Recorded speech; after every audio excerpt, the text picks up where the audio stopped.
What's up, Canes? Find a way, baby. Find a way. You talking about Miami? Yeah, they need to find a way. Hey, it's possible, man. It's possible. Right? Anybody can beat anybody on any given day. That's why baseball is the best. I'm gonna check out these different colors here. All right. That makes me look orange. That's pretty good. I like that.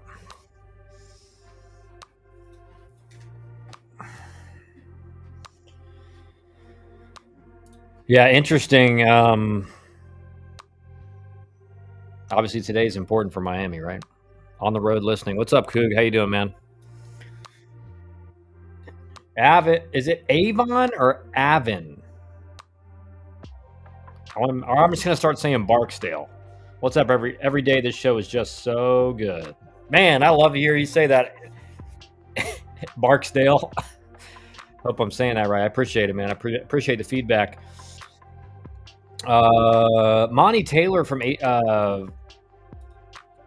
College Baseball Central. Their staff did a pick'em. So I'm going to show you guys. We're going to go over that. What's up, Coog? What's up, Coog? I'll pull that up right now as we're getting started. I mean, the series I'm most excited to see tonight is Texas LSU, because it's a great test for both. Obviously, Texas played amazing last weekend. But this is like the first test for LSU, so we'll get to figure out who the best is.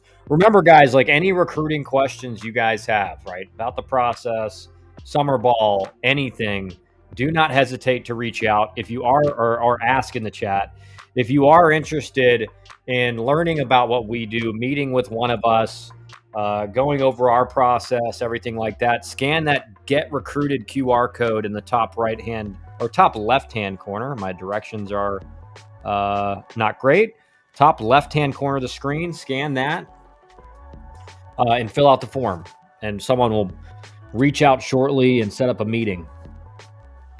And again, we'll let you like if you get nothing else out of the meeting, we'll let you know kind of where we see you fitting, where you're at right now, like where you could potentially get to, talk about the current environment, so you feel like you just know where you're at much better than before.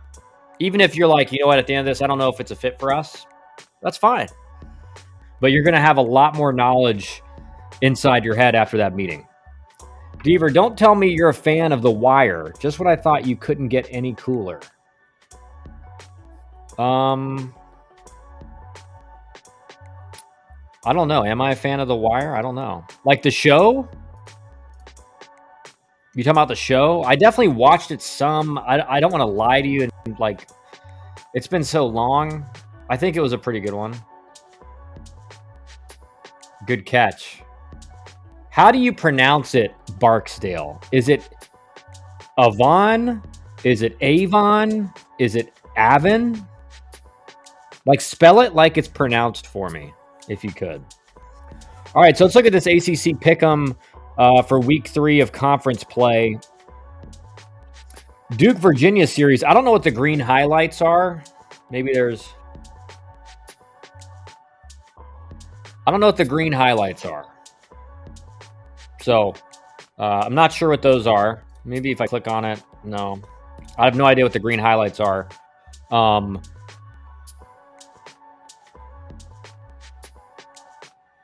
Avon Barksdale.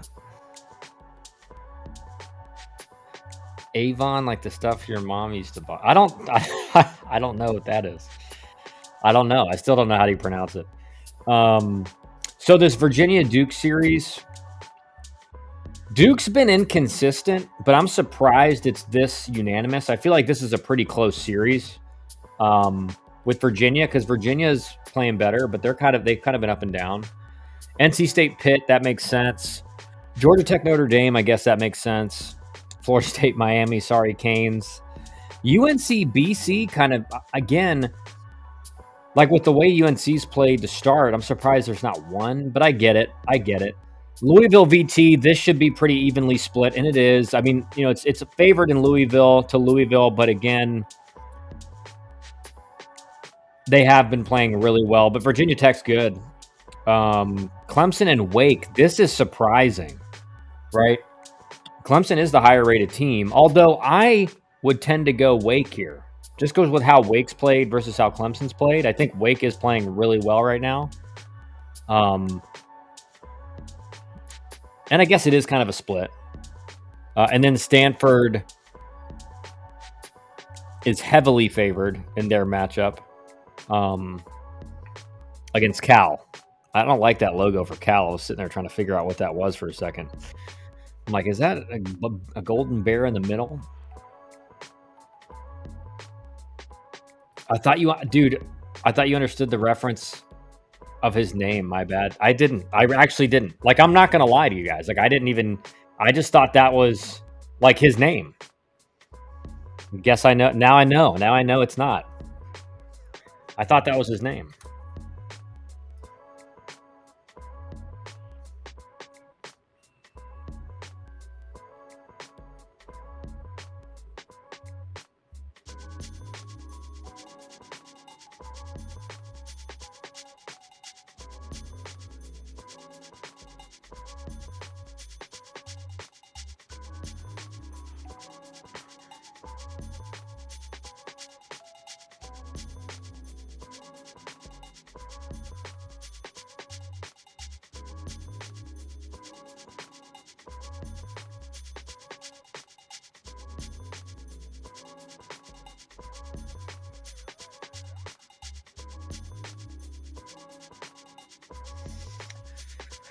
Who posted this?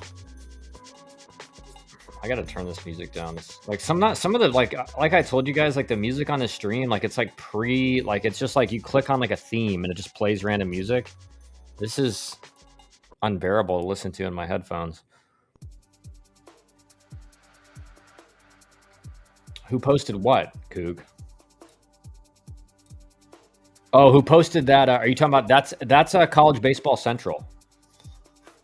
Like Monty Taylor and those guys.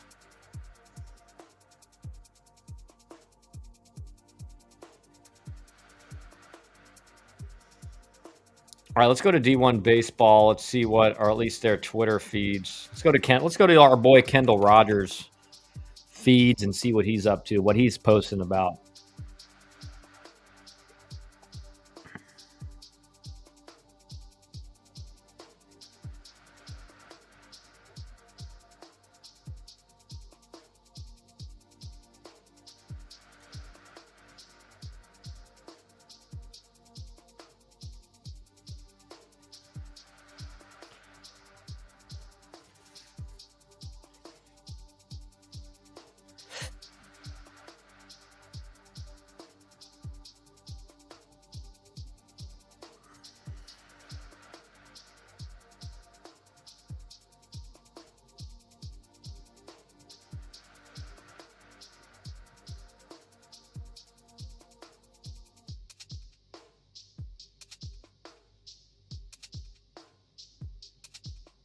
Do they do a Big 12 pick 'em? I'll look in a second.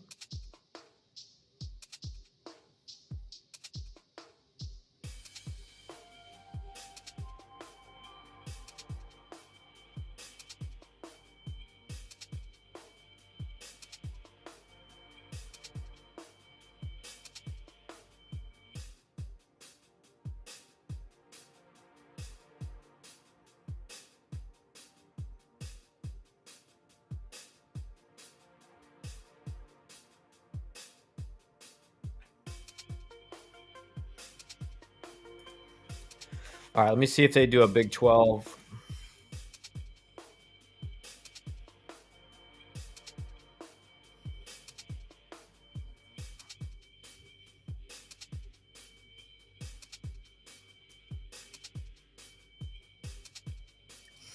Let's go Monty Taylor.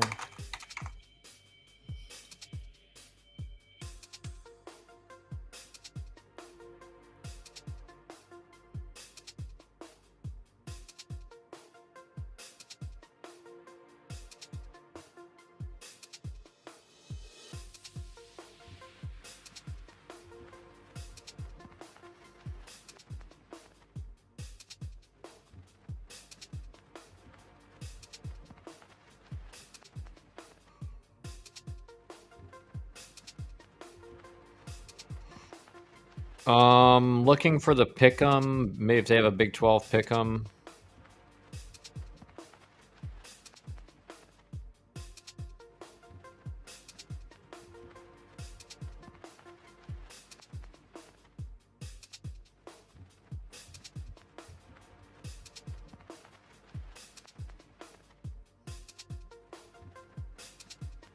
No, they don't have one. They don't have one.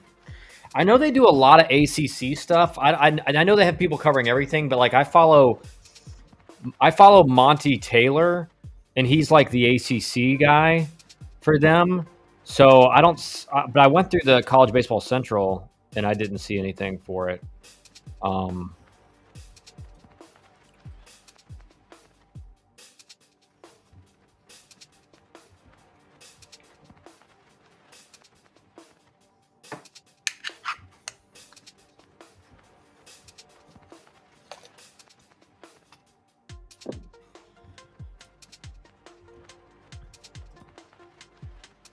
but let's go to the scores projected, or let's go to the matchups for today.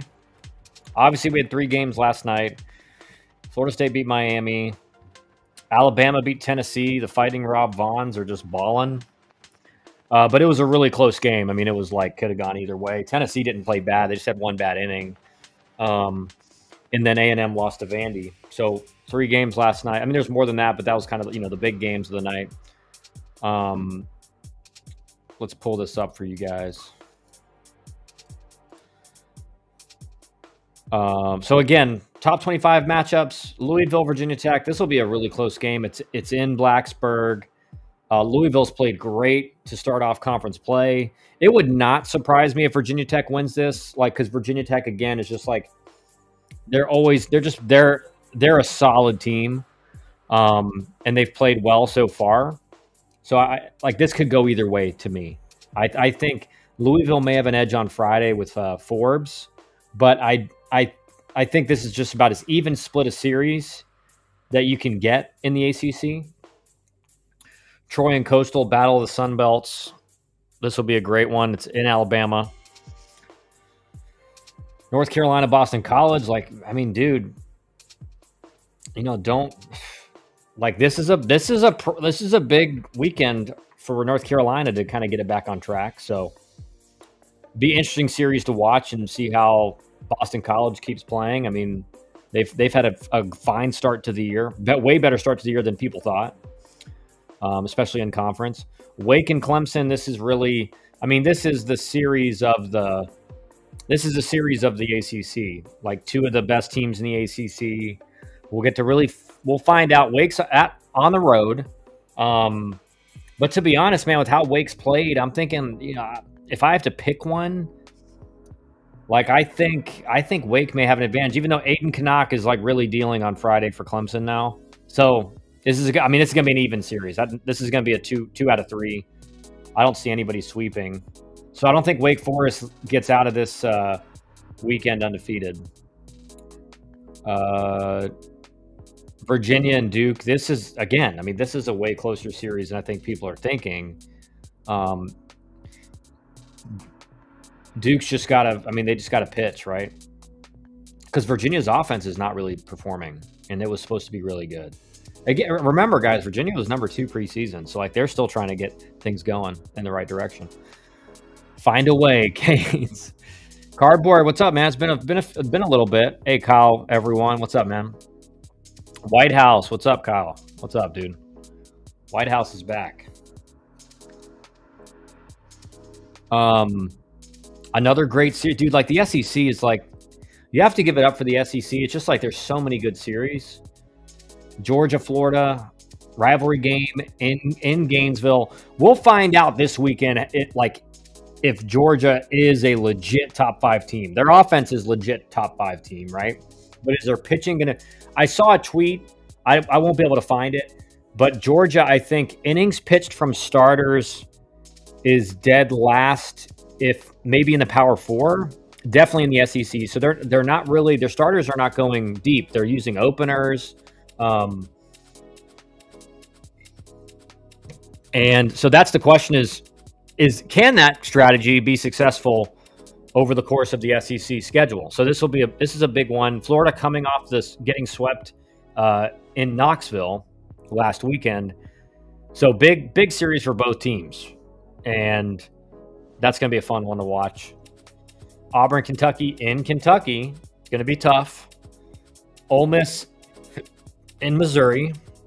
Tennessee, Alabama. We saw game one was fantastic last night. Alabama took the lead. They're undefeated still in ACC or SEC play. Is Tennessee going to take game two, right? Or are they going to keep themselves alive for the series win? A&M Vandy. Vandy won last night. A&M off to we've talked about it, really slow start. I want to make this clear. There's still plenty of time in this season for A&M to right the ship, but it's got to happen soon, right? There's still time, but it's not like you don't got like 10 more games to get it going. So that'll be a big game to watch tonight. That'll be a big one. It's like we talked about with Canes with Miami. It's like Miami still got a shot if they can win one game against Florida State and then win the series against UNC. They're in fine position to make the tournament, to make the NCAA tournament. And that's kind of where A&M's at, right? It's like as long as you can, even if you don't win the series against Vandy, as long as you can get a win, and then next weekend you can get the series win, you're not like no one's going to be excited for where they're at, but they still are in fine position to make it to the tournament. But if you start out 0-6, that's when it gets really difficult because then you got to go. In the SEC it's different. But if you start out 0-6, you got to go 13-11 to finish. So, and in the SEC, that's tough, man. That's tough. We saw a lot of really good teams last year finish at 13-17 and make the tournament, but it was those were really good teams. Southern Miss versus UL Monroe. Southern Miss should win that. Dallas Baptist, Middle Tennessee. DBU is going to be heavily favored. Arkansas, South Carolina in Fayetteville. Arkansas going to be favored there. But again, like South Carolina's good, man. Oklahoma at home against Mississippi State. This is a big weekend for Mississippi State after getting swept by Texas. Santa Barbara, UC Irvine. These are two of the best mid-majors in the country doing battle this weekend. So this will be a really good series to pay attention to. Obviously, Florida State, Miami. Miami's got to try to get a win here. It's going to be tough tonight against Jamie Arnold, but they do have their number one going. And the game, really, I think the game everyone wants to watch is LSU Texas, if only because you're finally seeing LSU against like a really good opponent. And, how are they going to perform? And it's in Texas, hostile environment. It's in Austin. So it's going to be, the midweek game for Texas against UTSA was loud. So imagine how loud this game's going to be. Rutgers, Oregon. Oregon's going to be favored there. Rutgers going all the way across the pond, all the way across the country to Eugene, Oregon. Oregon State, Cal Poly. Cal Poly's played well. They're at home. Oregon State's going to be favored, obviously, heavily, but it still could be a good matchup. And then Stanford, Cal, battle of the West Coast, Atlantic Coast Conference teams. Again, how long is the ACC going to be the name of the conference? Is that going to change? Like, how can it be the Atlantic Coast Conference with Cal and Stanford? Cal's literally on the West Coast. California, literally on the West Coast. I think they just change it to the All Coast Conference. All Coast Conference. If you're on a coast, you're in our conference. But Cal's played pretty good. I think 3-3 in ACC right now. So again, this isn't like it wouldn't surprise me if Cal gets an upset, but Stanford's played really well. They're going to be tough to beat. NC State Pitt should be a win for NC State. Georgia Tech Notre Dame. Again, Georgia Tech's going to be heavily favored, even though it's in South Bend. This is, again, like if Georgia Tech gets a series win here, they're probably in the top 25. They're at a 6-3 start in the ACC minimum, if not maybe 7-2. So that's an interesting one to watch just because it sets Georgia Tech up. If they get, let's say they get a sweep this weekend, sets them up really well for the remaining part of their schedule. And they do have a very, I don't want to say easy, but just like they dodge a lot of really good teams. They dodge the top 3 teams in the conference right now. They dodge Wake, they don't dodge Clemson, they dodge Florida State, they dodge Wake, and they dodge UNC. And Louisville's right there too, but they dodge those teams. And obviously preseason, UNC was top 5. Florida State was not, but I mean, that was kind of ridiculous that they weren't. And Wake Forest is playing like a top 5 team right now. So they miss all 3 of those teams in the ACC. So, like, again, these series that are like have to win, chances to sweep, if you can get one sweep in those, you feel pretty good. We talked about the rest of these. So we got a really good schedule of games this weekend. There is plenty of room to watch. Checking in from Columbia. Yeah, Canes, how's it up there? I had a feeling Alabama could beat Tennessee. Man, this is the thing with Alabama. It's like if you're in a one-run game against Alabama, you just lose. Every one-run game I've watched for them late, they've found a way to hold the lead or tie it up and win it. Like, they're just great in these really close games. I also think South Carolina can give Arkansas some competition. Oh, 100%, man. 100%. The thing about the SEC is, like, it is the deepest conference. Like, there's really the only team that hasn't performed well over the last few years is Missouri. All the rest of them, it's like they're all potential NCAA tournament teams. It's just a matter of how they play. Like, the talent-wise, they're NCAA tournament teams. So there really is no easy weekend in the SEC. In the ACC, there's maybe a couple teams that you're like, okay, I think this is like a definite win for us. But again, you can't take that. You can't have that mindset, because Georgia Tech's season last year the whole season was decided when they got swept at home by Boston College, who was, again, going into that series, you think, well, they have a chance to sweep, and they got swept. So, and if you're talking tournament consequences from just one series, if Georgia Tech wins 2 of 3, they're in the hosting conversation. They may even get a host. If they sweep, they're definitely a host. So that's how big just one series swing that doesn't go your way can impact your season.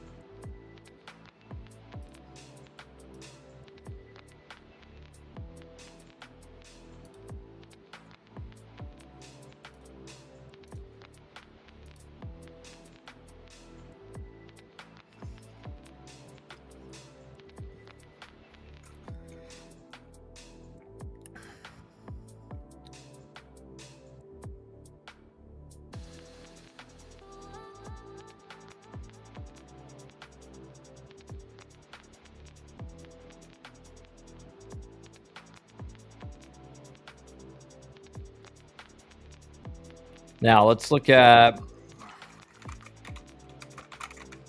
Kendall Rogers had an article out, kind of his things to watch for. KR's Corner. So we'll pull that up and go through it.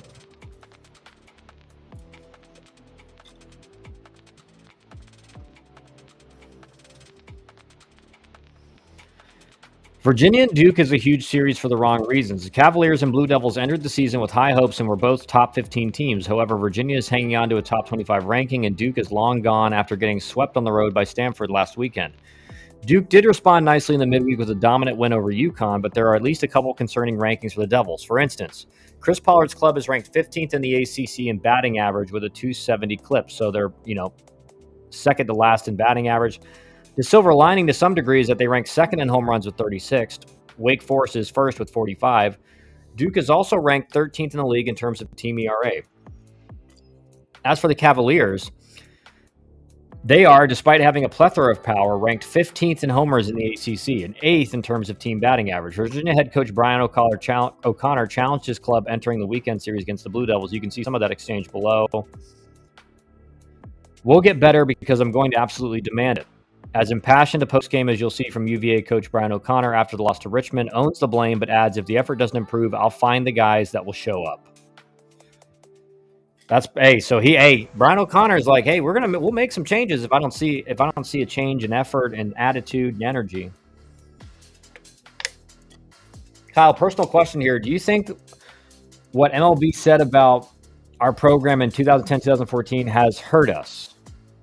After that report, our recruiting dropped off big time. We also don't have Lazar funneling players to us anymore. When he made that league for middle school and high school players while he was the pitching coach at Miami, he was funneling players to us. No one is doing that dirty work anymore for us. Yeah, I think there's no question that had some impact, right? There was a lot of schools that did things that were probably nowadays there's just no way you could do it. But yeah, it definitely had an impact for sure. Definitely. And I think you also have to understand like the rise of Florida as a national powerhouse has had an impact. And then also, again, like the rise of all the mid-majors in the state of Florida. So like there's a lot of different compounding factors, but that definitely had an impact.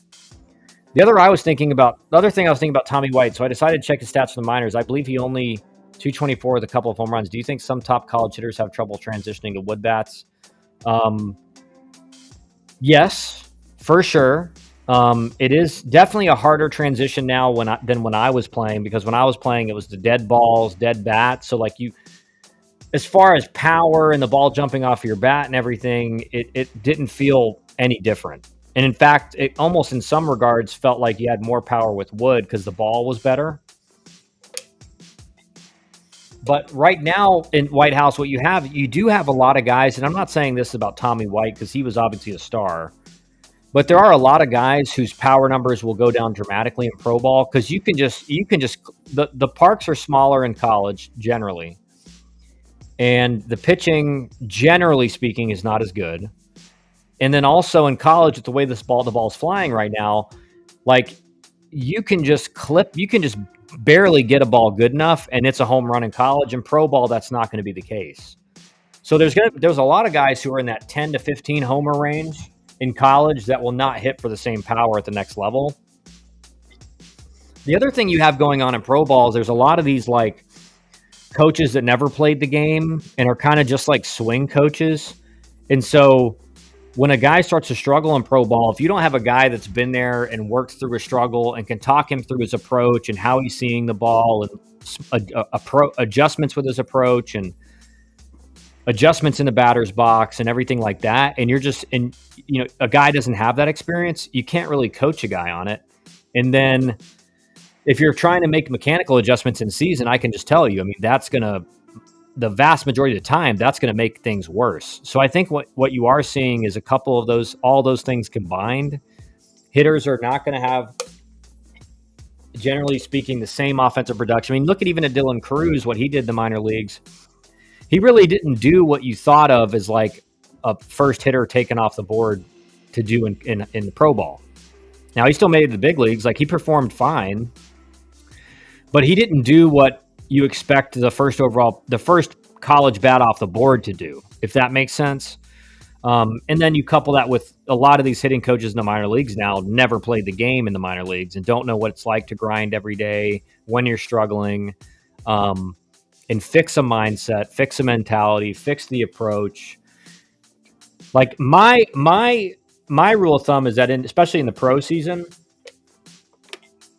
because you are playing every day, it's different than college, because in college you do have a few days off where you can work on some mechanical things.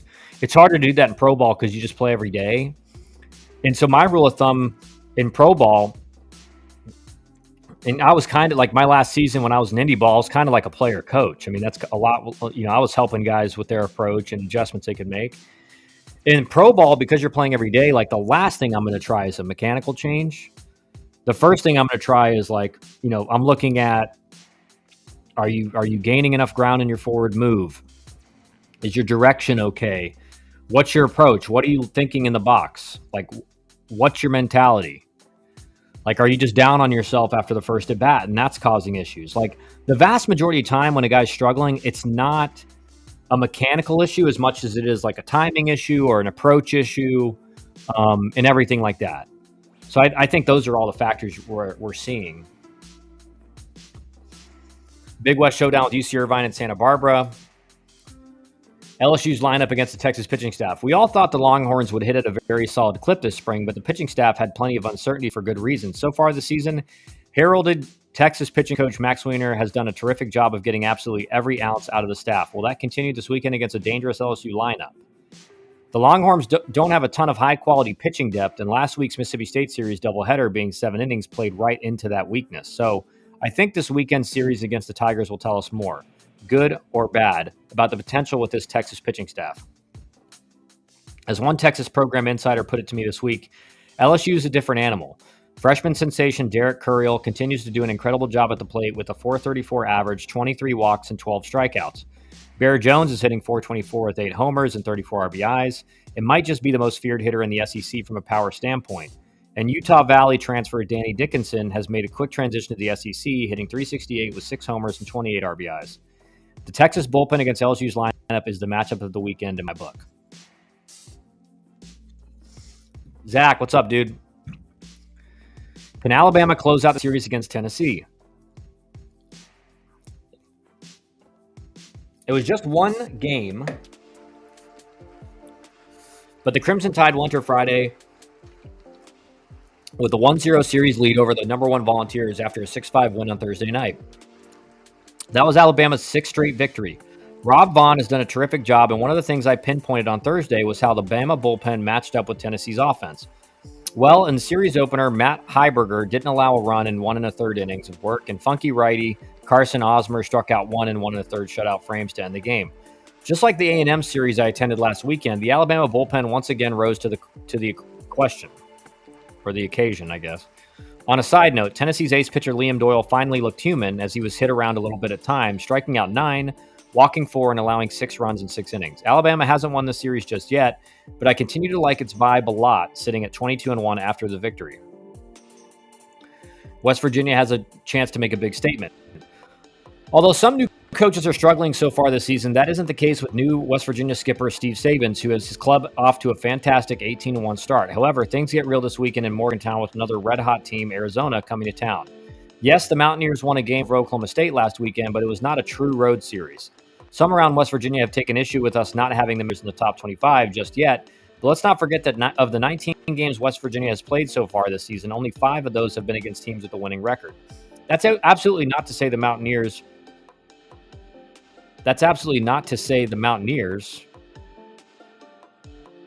I think something got messed up here, but it has made it rather difficult to evaluate their torrid start.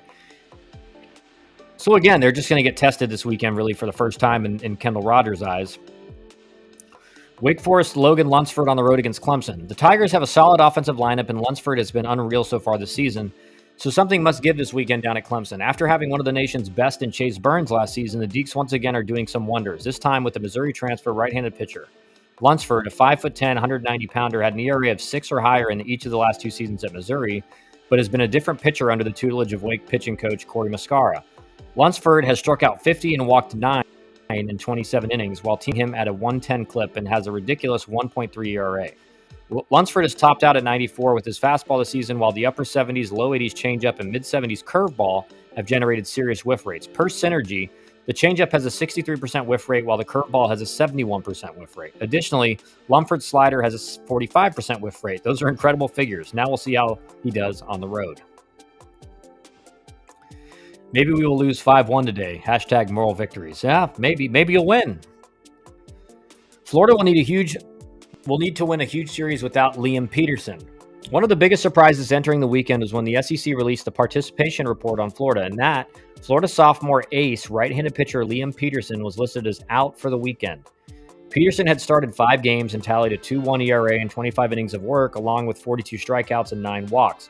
Now he's out for the weekend for precautionary reasons related to arm soreness. Well, that's a big hit for Georgia, or for Florida, right? That makes things way more difficult. I mean, you lose your Friday guy for a series or forever long, no, there's not a lot of guys that can, not a lot of teams that can just replace a guy like that. Now he's out the weekend. It's worth noting the Gators are also without Pierce Coppola, who has been out and continues to work his way back. A bit of good news for this team is the fact freshman right-hander Aiden King continues to be fantastic. King has appeared in 7 games, started 2, and looked very good against Tennessee and Knoxville last weekend. King is up to 97 miles per hour with his fastball and has struck out 26 and 22 in the third innings of work. If Florida can win a series against Georgia without Peterson and Coppola, that bodes very well for the rest of the season. Agreed. And again, they still have home field advantage, but man, without your Friday guy, that's tough. The Spartans and Nittany Lions have been 2 of the more improved clubs in the Big Ten Conference this season. Yes, Sparty dropped a tough series to Iowa last weekend, but they're still headed in the right direction. Meanwhile, the Lions are 4-2 in the league and are coming off a road series win over Northwestern. The big showdown in this one will be Michigan State's Joseph Zerwa against Penn State's offense. Zerwa, the talented lefty, has struck out 46 and walked 7 in 31 and 2/3 innings of work, while teams are hitting him at a 150 clip. For the Lions, they continue to be led by LSU transfer Paxton King, who is hitting .360 with 9 homers and 29 RBIs, while on the mound, St. Joseph's Ryan DeSanto has been as advertised, striking out 32, walking 8, and 21 and 2/3 innings of work. Sneaky good series on the desert with Kansas and Arizona State. Agreed. Showdown in the Sun Belt, Coastal Carolina and Troy.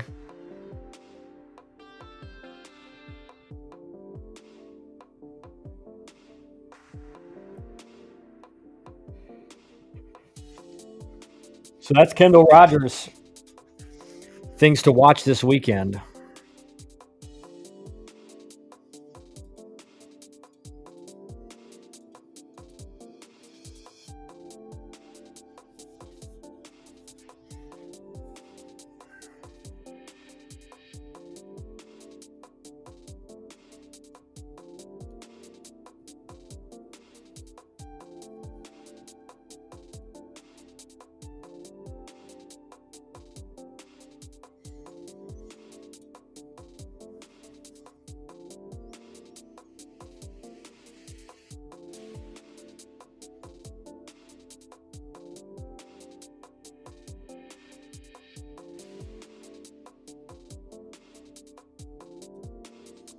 Bold prediction.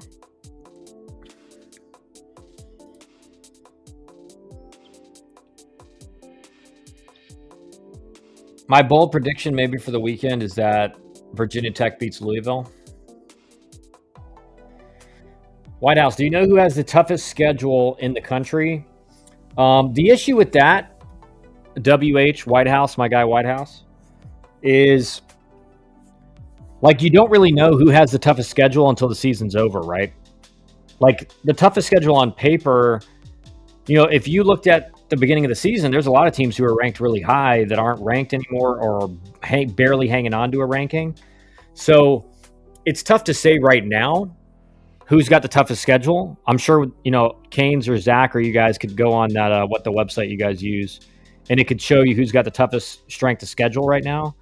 But that's not going to be totally accurate until the season, you know, the regular season is over, right? And the teams that played the best, you find out who the best teams are at the end of the season. So I could guess. I mean, it's probably gonna be an SEC team. But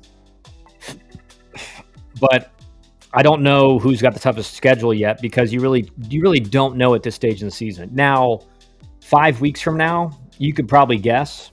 Yeah, Warren Nolan. Canes, what does Warren Nolan say the toughest schedule is right now? I'll pull it up as well.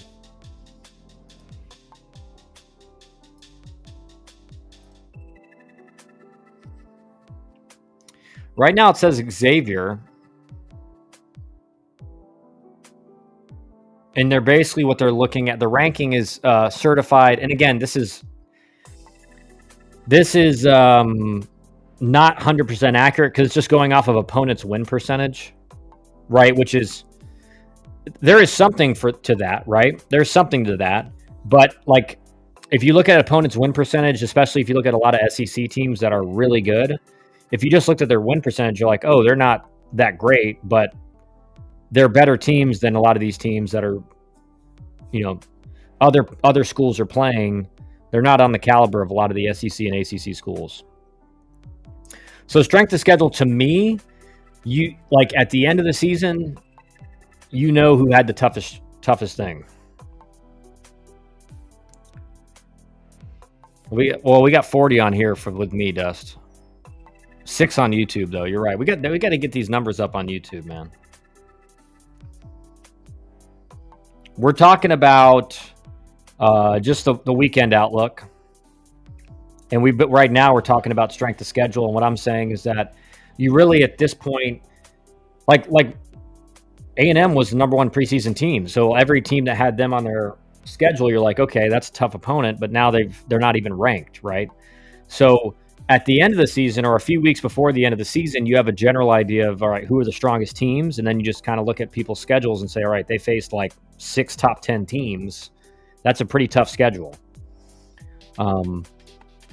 Now, if we go to RPI rankings, Tennessee has the highest RPI, and then it's Clemson. Xavier's 8-13 with the 3rd highest RPI. I'm not sure. And again, it's heavily weighted with their strength of schedule. But then it's Alabama, Notre Dame, Ole Miss, Oklahoma, UTRGV, Arkansas, UCLA, Georgia, North Carolina, Stanford, Coastal, Vandy, Troy, Texas, Minnesota, South Carolina, Florida State. Right, so RPI, I think right now is generally more accurate than like the strength of schedule metrics.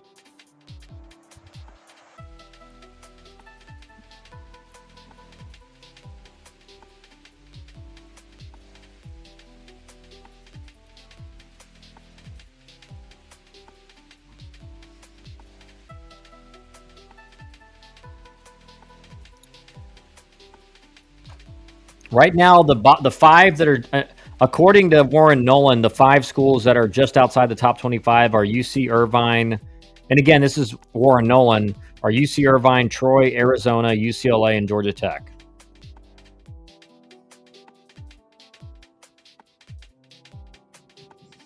Notre Dame upsets Georgia Tech this weekend. That would be, again, like you think of, like if you talk about a series that can mess you up, that would be one of them, right? Because then all of a sudden you're sitting at 5-4 in ACC play, which is still fine. But this is like for Georgia Tech, this is really the easiest part of their schedule generally. So you want to come out with 3 series wins minimum.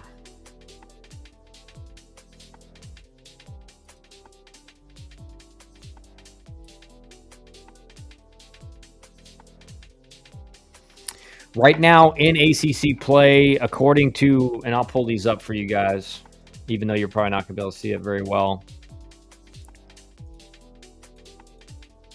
Yeah, because this website has all these ads up. Yeah, this is just. Yeah. All right. So right now in conference in the ACC, Wake Forest 6-0, they're at the top in the conference record. Stanford 5-1, Florida State's 4-0, Georgia Tech's 4-2. Everyone else is below them. Miami is at the bottom of the ACC rankings right now.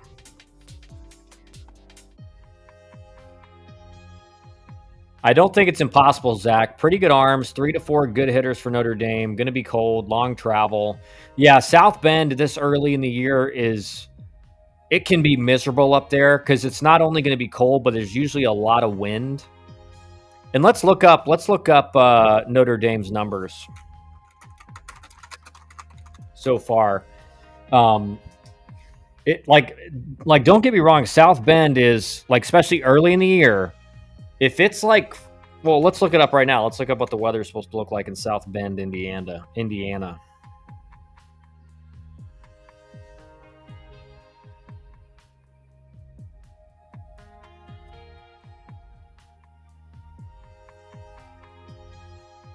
All right, so South Bend, Indiana today.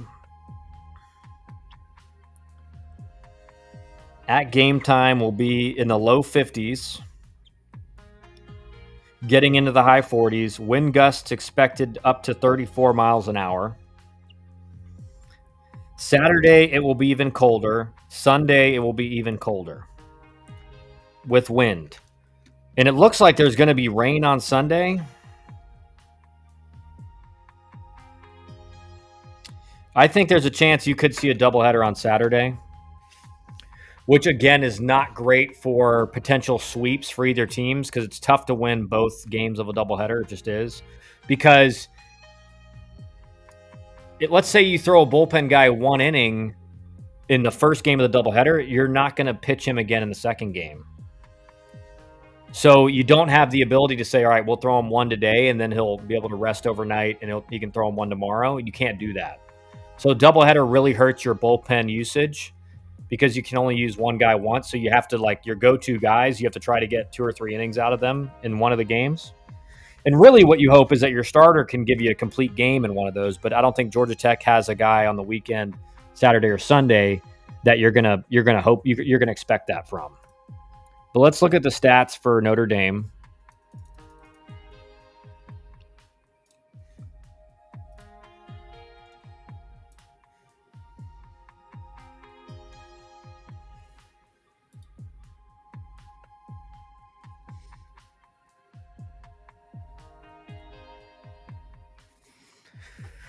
So as a team, Notre Dame is hitting 252, which is the lowest in the ACC. That is 16th in the ACC. Which again, if you're Georgia Tech, that's, you like that. They've scored 130 runs in 18 games. So again, they're scoring, 6 or 7 runs per game, which is fine. Nothing crazy. On base percentage is pretty low at 388. 102 walks and over 700 plate appearances. So the walk rate's okay. They've struck out 185 times. So there's a pretty big gap there. They've stolen 22 of 25 stolen bases, which is, not a super high number. 22 doubles, 5 triples, 21 home runs. So they're not hitting a lot of extra base hits. They have 48 extra base hits in 18 games. So they're averaging under 3 extra base hits per game.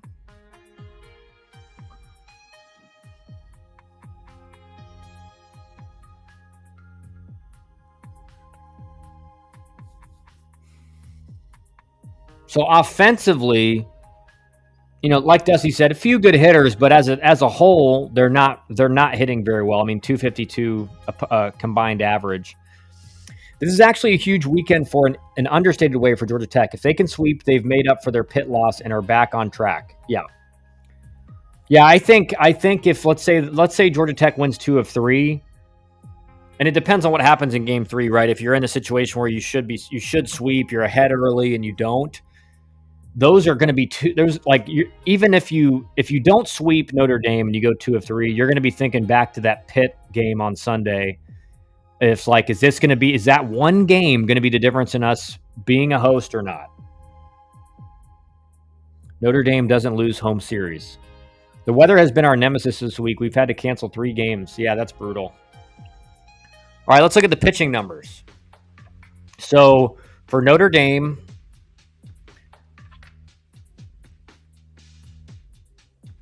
as a team, right at a 5 ERA, 150 innings pitched, 143 hits, 63 walks.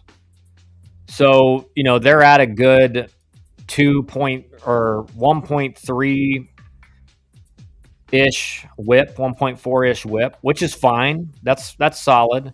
161 strikeouts in 150 innings. They're not missing a whole lot of bats, but they're above 1 per inning. And opponent batting average is 250. So again, what it comes down to is, like, can their pitching hold back the Georgia Tech offense? Is the cold weather and all that stuff going to hold Georgia Tech back a little bit? I don't think anyone's projecting Notre Dame to win this series, but like Dusty said, playing in South Bend, especially early in the year, can be tough because Notre Dame will have the advantage of, like, that's where they practice every day. They're used to that. The more southern schools in the ACC, like they're going to go up there. It's going to be cold, really windy. Like, can you keep warm? Stuff like that. But I think it's going to be like, can Notre Dame's pitching hold back the Georgia Tech offense right now? That's going to be the question. And can Notre Dame's offense overperform? Because they're not hitting very well. They're not driving the ball very well. They're OPSing under 800 as a team. They're OPSing, 799, but that's really low in this era. Like, that's a low OPS for a team in this era. So, Notre Dame's got to perform well in all aspects of the game.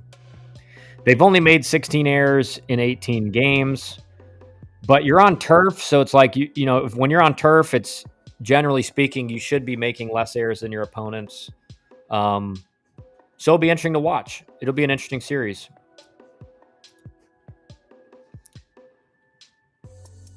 Already behind 2 games from week 1 of our season. That's just here in Middle Tennessee, just outside of Nashville. Yeah, that's tough. That reminds me of rain in Miami. Florida has the chance to prove themselves as a legit team this weekend. Yeah, but White House, like we just went over, they're missing their ace. Florida's ace will not pitch against UGA this weekend on Friday. He's missing the whole weekend. So now you're bumping up. So the question is for Florida, do you leave the rest of your starters where they're at and you use an opener on Friday, or do you have a guy who's pitched well that you think, all right, we can get 3 or 4 innings out of him? It'll be interesting to see.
Kyle, sorry, random question. What types of professionals have your college teammates and pro teammates gone on to pursue after baseball?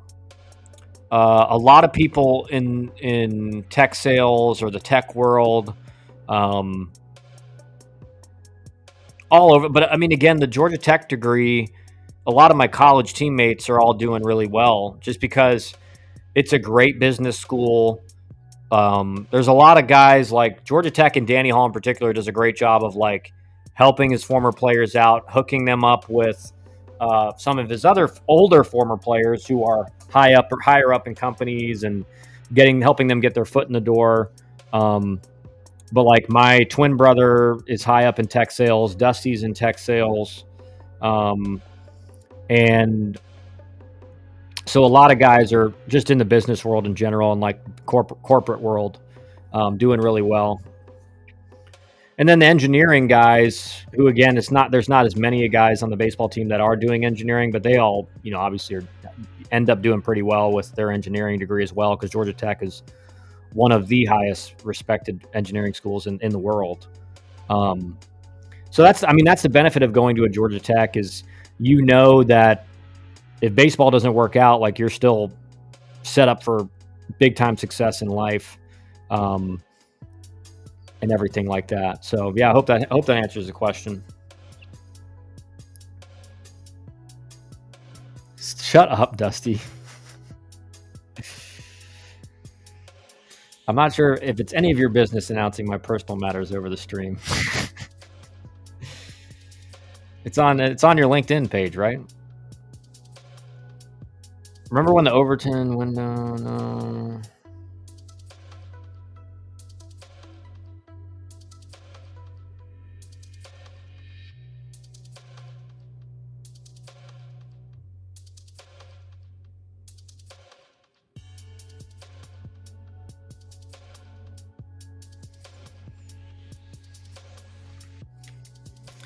But this is the exciting time of the season because this is especially for, I mean, really, I mean, ACC and SEC, like you're really starting to figure out who are the legitimate teams. Like I said, it's still early in conference play. Like for the last 2 or 3 years, NC State has like started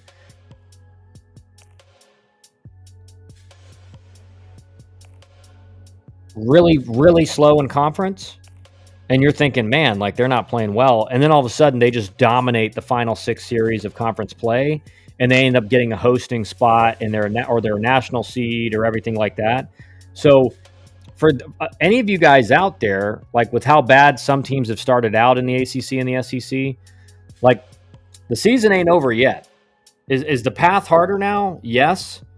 But teams are actually like there's been many, many teams that have started out really slow. Like Georgia Tech, for example, last year started out really slow. When they lost to Boston College, when they got swept by Boston College, I remember talking with like Dusty and some of the guys we played with, and it was like, man, the remaining part of the schedule is the toughest part of the schedule for Georgia Tech. Like it's not looking good, and they actually ended up playing really well over the back half of the conference schedule, and were able to get to enough wins to make it into the tournament. Where it was looking like after that Boston College series, it was looking like I don't know if they're going to make a tournament based on their schedule. Season is over only if you're Miami. Yeah, not yet. Not yet. We don't need Canes and Zach getting any more down on themselves.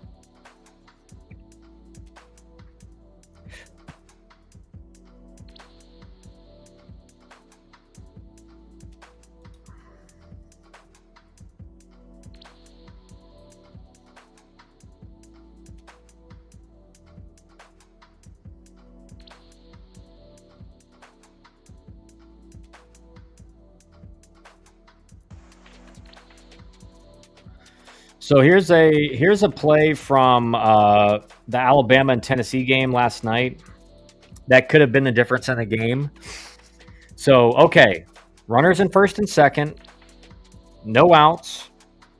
I did see some people last night saying they thought Tennessee should have bunted here, but again, especially in a left-on-left matchup. But you have to know the thing that people don't understand is that nowadays there's not many guys that are good bunters because like no one does it. No one bunts at the high school level. They definitely don't bunt at the travel ball level. And it's just something, again, if you haven't done that a lot in games, you can bunt all day off a machine or whatever, but in a game, it's just kind of different. And so the people that are saying, well, why don't we just bunt them over to second and third and then maybe bunt them in again or whatever, is you have to know your players. And if you don't think it's a high percentage chance that the bunt gets down, then you're really wasting an at bat. But this is kind of the worst case scenario right here, and some bad base running by the runner at first. All right, so off the bat right here. One, runner at first, we got to tie this game up first. And this is a line drive jammed that has, off the bat as a base runner, you should know this is not getting over the shortstop's head. And I got to get back to first. This is just jam job bad. And then they get doubled off at first.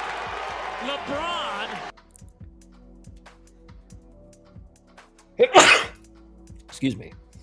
So they get doubled off, right? And they turn a jam into a much easier situation for Alabama. And again, this ball's a huge, this guy gets blown up. So it's not like this was crushed and the hitter thought it's going to get over his head or anything like that. Off the bat, as soon as you see it leave the bat, you should know this is getting caught. And look at the runner at second. Does a great job, gets right back. They're going to go back to first and they get a double play. LeBron. And that could have been the difference in the game right there. So when I tell you guys, mistakes on the bases, free 90 feet, those kill you in games, especially in games that are against two highly ranked opponents. That's what wins games. That's what loses games.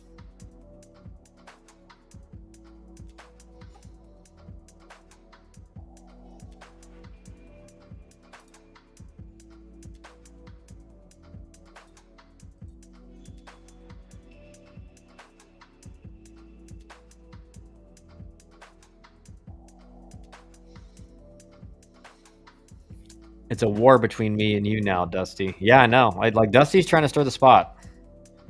Okay, this was a great, and this was great. I saw this video earlier today.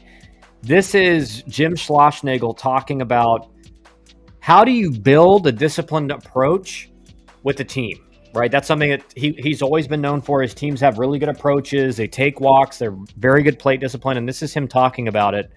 And I thought this was fantastic.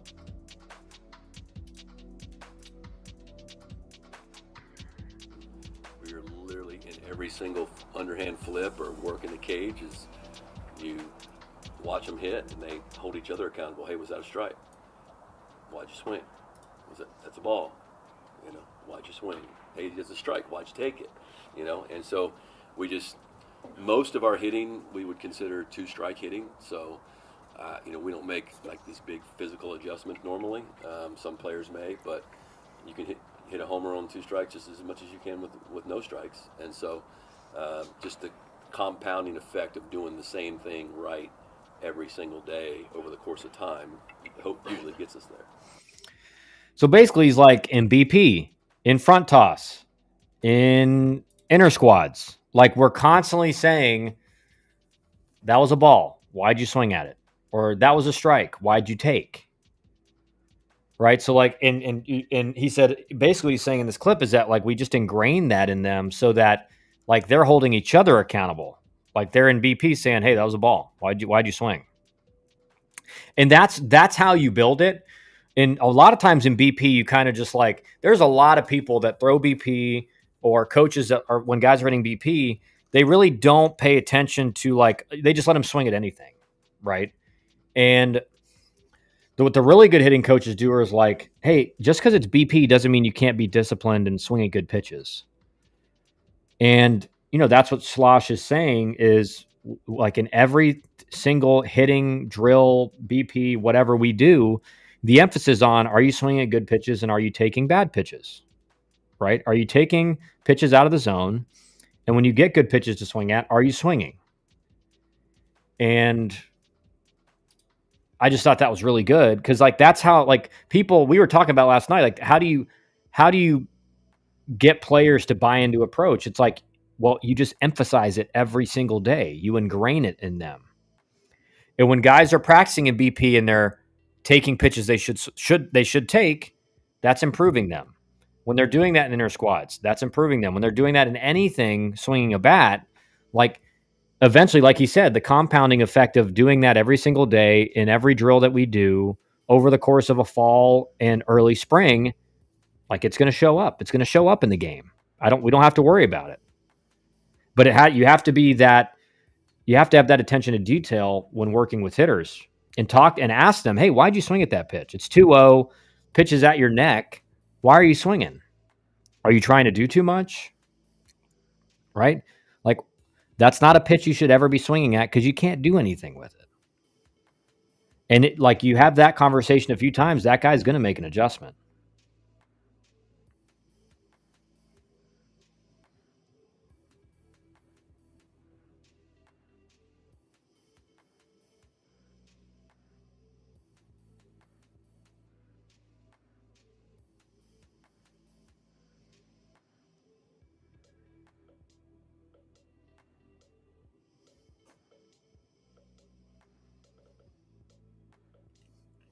Not only are they swinging, are they driving it the other way? Yeah, it's everything, man. It's everything, right? That's not the only thing you're talking about, right? Because, like, let's say the guy is making good swing decisions, but his, you know, like you said, he's hooking a lot of baseballs, or he's slicing a lot of baseballs the opposite field. He can't really drive at the opposite field. Then there's things you can do, like there's certain constraints you can put in a drill that will improve that direction. Most guys struggle at the college level. You don't see a lot of guys that have like they're way too opposite field direction wise. It's usually they're just very pull heavy direction. And so there's things you can do in drills with them to correct that and help improve that. One of those things is like if they don't have a very good forward move, get them into a bigger forward move. It's going to create that energy moving towards center field. It's going to make it easier for them to stay on the pitch longer and drive it to center field, drive it to left center. Or you can do some constraints where you close off the front side and just have them hit line drives up the middle. There's things you can do, right? But like the approach side, again, Kane's or the important thing is this: like if your hitters are making on average very good swing hitting or swing decisions, so they're swinging at the right pitches, they're taking the right pitches, they're going to have success. Like very rarely, I don't know if I've ever seen it, a guy who on a high percent of the time swings at the good pitches to swing at and takes the pitches he should be taking. You're not going to like that guy's generally going to have success. Now, it's a question of can we improve that success at all? And that's generally like a swing issue. But as long as you're making good swing decisions, like I didn't have a great swing, but I made really good swing decisions. And so I had a lot of success because of that. Kyle, did you ever watch the YouTube video of Matt Holliday demonstrating his hitting approach? Yeah. Yeah, I watched it. I did. Yeah, I think I think you sent it to me, Cap, or someone sent it to me and I watched it. I really liked it. My high school team right now is struggling, taking too many good pitches early in the count to set them up for a strikeout. Yeah. And to me, coach, there's a timidity there. There's a scared to look bad mentality there, right? What I tell my high school hitters, I'm like, if you're hunting a fastball and it comes out looking like a fastball, I'm pulling the trigger. I'm 0-0. I don't care if I swing and miss at that point. But what they're scared of is that, it may not be a fastball, it's a slider, and then I'm going to look stupid because I swing through a slider. I tell my guys, I knew I was at my best when I was hunting fastball. It came out looking like a fastball, and I swung straight through a changeup or swung straight through a slider. I was hunting fastball. I was 100% committed to it. It came out looking like one. I'm going to pull the trigger. Because if I wait a tick more to make sure, I'm going to be late, especially when you're in pro ball and you're facing guys throwing 95 just all the time. Like you can't wait around for that. And obviously with 2 strikes, I'm going to change my approach. I'm going to let that ball travel. I'm going to let it get deep. I'm going to fight off a fastball and try to hit a hanging slider or changeup for a line drive base hit.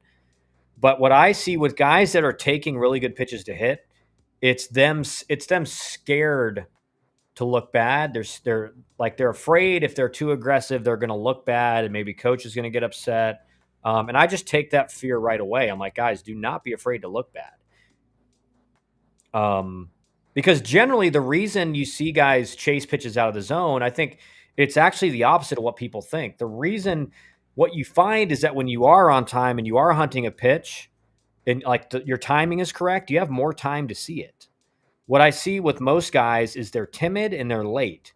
And when you're timid and late, you're going to have way more panic swings because subconsciously, if I'm going to hit this, I got to swing now.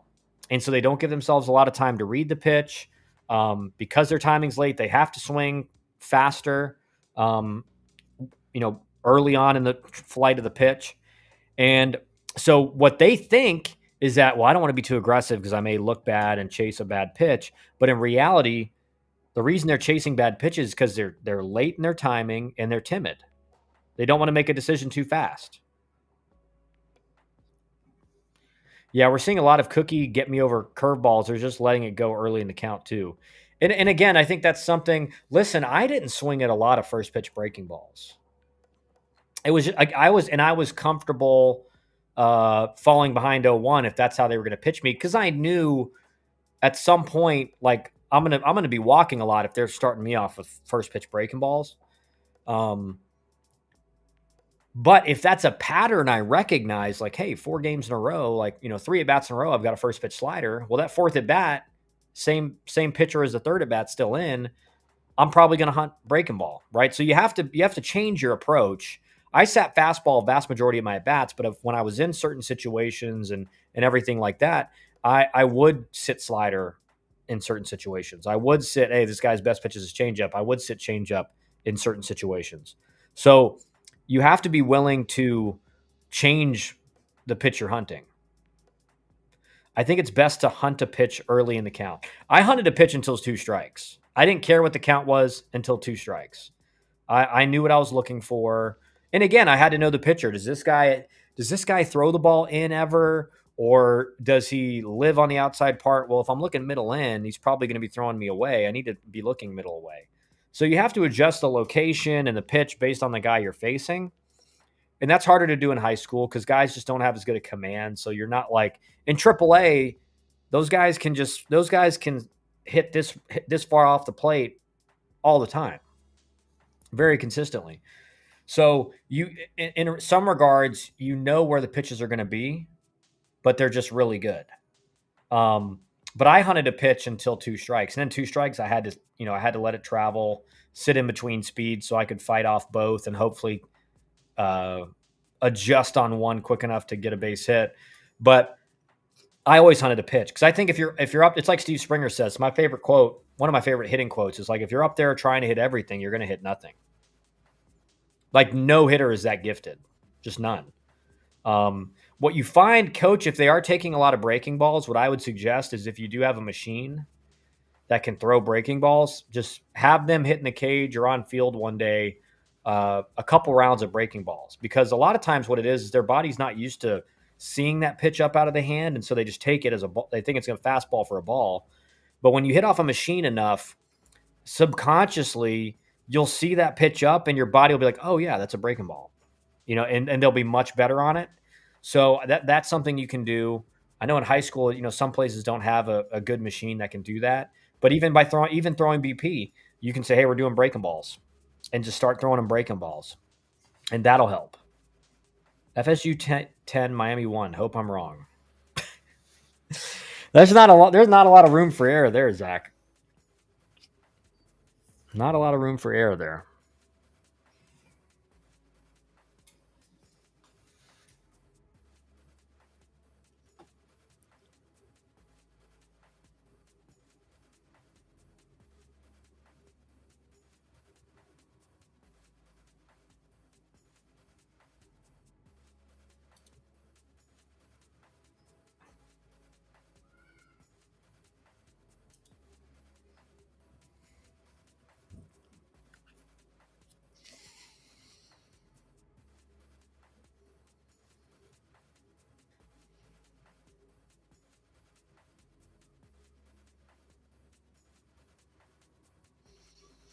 And we're facing Jamie Arnold. Yeah, I mean, listen, if there's one game you're probably going to lose all year, it's the game when you're facing Jamie Arnold. But who knows?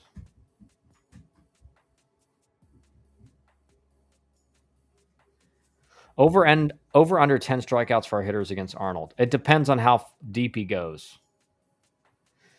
But I think you probably take the over there, just to be honest. I think you probably take the over. I mean, you take the over with most teams for Jamie Arnold pitching.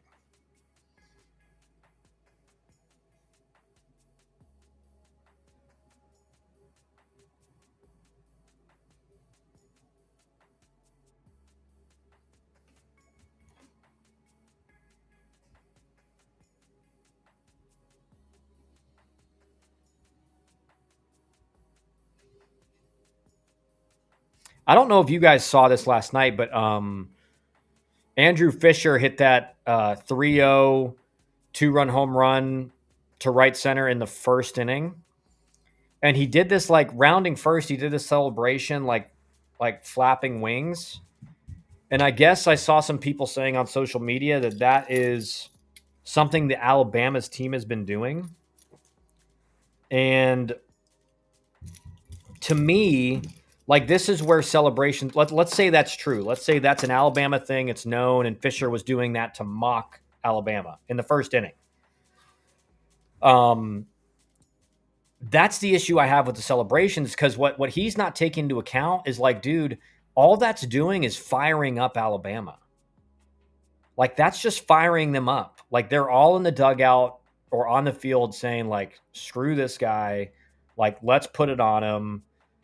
Like you don't do that in the first inning of a 3-game series in game one.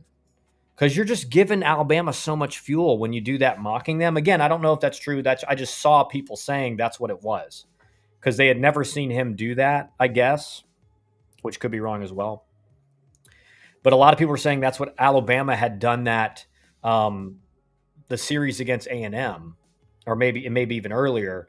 And so he was kind of mocking their celebration, which it's like, if you want to do that in game 3 when you're like winning the series or something, I don't know. But to do that in game 1 in the first inning, you're just like giving them unlimited fuel for the rest of the series. And like you said, coach, it's a game of momentum. I mean, it is. And that's my issue with a lot of the celebrations is like the way it's done and the timing of it. Is it energizing your dugout for a little bit? Yeah. But when an opposing team in game gets mocked, like I can just tell you, like we would have all been like, screw this guy. Let's see here. Yeah, we'll talk about that in a second, Zach. Again, the celebrations have become at the expense of the opponent, and you know why? The game cannot police itself anymore. Well, it's also this, Dusty. Not only is it at the expense of the opponent, which is bad enough, but it's also like motivating the opponent. When you're mocking the opponent, like they're all going to be in the dugout, like sure, they don't like they went down 2-0 in the first, but it's 2-0 in the first. Like you're not like that down bad from it. Again, if you a 2-run homer to take a 2-run lead in the 8th, it's a little bit different because they're like, crap, we got like 1 inning left to score. But in the first inning, you're just like, all right, fine. But then you get mocked and you're all in the dugout. I mean, you know this, Dusty, and we'd all been in the dugout like, dude, let's beat these guys to death. Like, let's just kill them, right? Like, screw these guys. That's what I don't like about a lot of them. A lot of the times it's just like these guys they don't realize they're pumping up the opposing team more than their own team.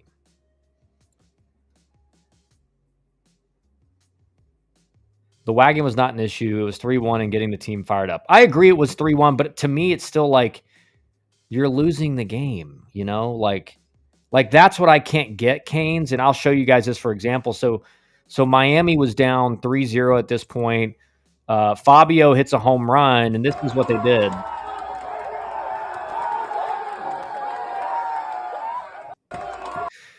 Like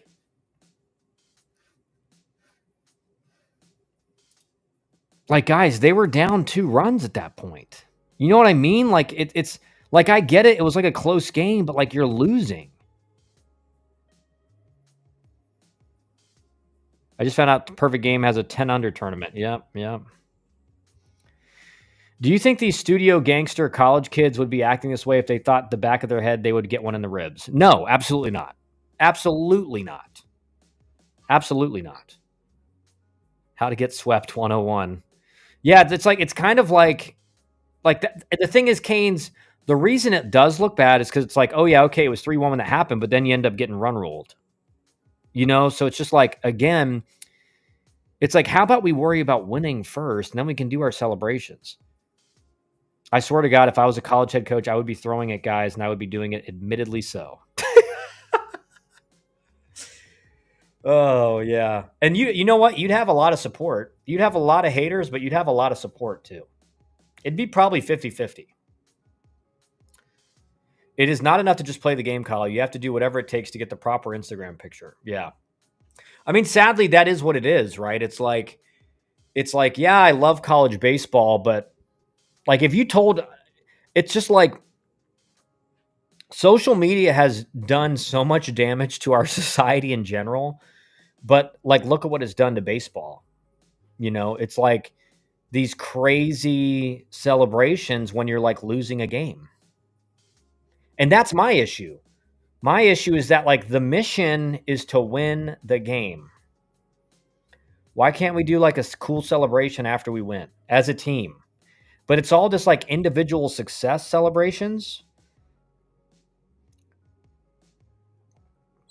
Like when our guys hit home runs, we just like, you know, did the helmet off tap, which is kind of, when you get to pro ball, you learn that's not cool, but you do it in college. And then you just run to the dugout and you high five people. Now it's like put him in a wagon, put on a mask, like give him a sledgehammer, and it just. And then we're still down 2 runs. Imagine if someone pulled off Junior Camanero's home run celebration and got walked off the next inning. I mean, that's the thing is like you see it all over the place. Like guys pimping home runs down 5 runs. And they're still doing like a celebration thing and stuff. I'm probably not as against celebrations in general as like Dusty is, but I just think it's like there's a time and a place for it, and let's just do it in the right time and place. I mean, that's my take. It's a business. The college is probably promoting this to get more money. I doubt they're getting any more money from their social media clips, just to be honest. Like, a lot of these are going on like Instagram, and it's not like they have YouTube channels and stuff. Some of them do, but it's 3-1 in the 3rd inning, and we just had Nick Robert throw back-to-back shutout innings. It's being overblown. No, but it's not Canes. It's the fact that, listen, like when I played, like this is how much different it is. When I played 12 years ago, not only would the coaches have jumped all over you if you did something like this, half the team would have been like, what are you doing? We're losing. That doesn't mean we weren't like pumped up. We got a run back, but we weren't acting like we just tied the game up. And that's what this looks like. What this looks like is like, oh, we just hit a 3-run bomb to tie it. That would make more sense. If you watch college baseball this weekend, I'll promise you'll see someone down 3 runs and pimp a homer. Yeah. Oh, it's like not one. You'll see like 10. And you'll see guys Instagram screaming off the mound in like the 2nd inning, and then they get toasted in the 3rd. I remember when you made a video about celebrations a couple months ago. Yeah, my whole thing is like, late in the game, you hit a go-ahead shot, celebrate it. Late in the game, you come out of the bullpen and get your team out of a jam to hold on to the lead. Like, do your flex or whatever. But the problem that I see is like in the 1st inning, and I saw this with Tennessee starter Liam Doyle. I mean, he's like giving up 5 or 6 runs in the 2nd inning, and he's striking out guys and doing like the like doing the crazy stuff. And I'm like, dude, your team's down. Like, why are you doing that? That is another question that I have that no one can seem to answer. Why are good baseball coaches who I respect and who I know better, why aren't they stopping this? I want an answer to this, Kyle. I kind of do too, man. I mean, I'm with you on, like, it's gotten so ridiculous that part of me is like, guys, we're down by 6 runs and we hit a home run. Like, I get it, but why are we doing this like crazy, elaborate celebration? And I can't answer that. I think part of it is recruiting. Like, you think that these clips help in recruiting? Yes, Dusty. He gave up 5 or 6 runs, and he was still doing like the. Let me see if do I still have it up? I don't have it. I saw the video this morning. Maybe it's from this account. Let's see.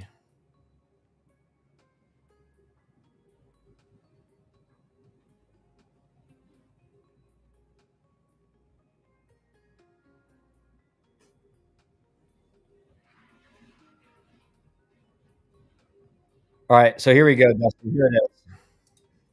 Here's the video. I found it because I'm a wizard. Are they afraid of being the uncool dinosaur? I think that's part of it. I think some of them don't care. Just to be honest, I think there's some that don't care. But I do think the biggest thing is like they feel like they don't want to be the unfun guy, I guess. I don't know.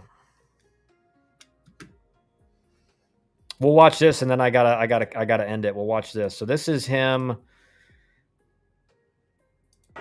This is his antics, and he gave up 6 runs.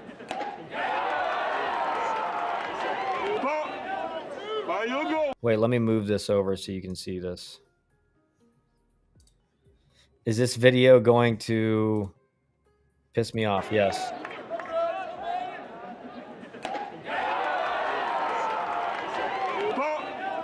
Where you go?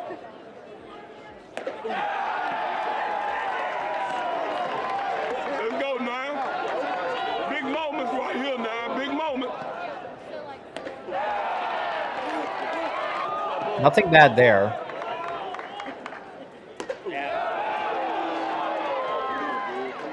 Where you go with 3-2?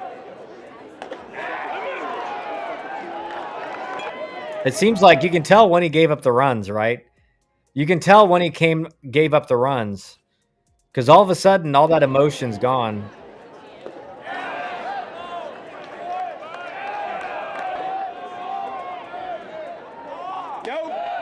Oh, that got Rick. Be big now, Rick.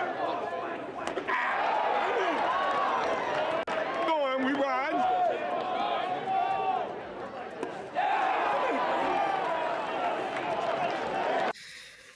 And so my whole thing is this, like, you got to be the same guy on the mound no matter the situation. And if you're the guy who, when you're dominating, you're like, and you're doing all that stuff, like, it's pretty obvious to the opposing team after they touch you for 5 runs that, like, you're a different guy. You're down, you know?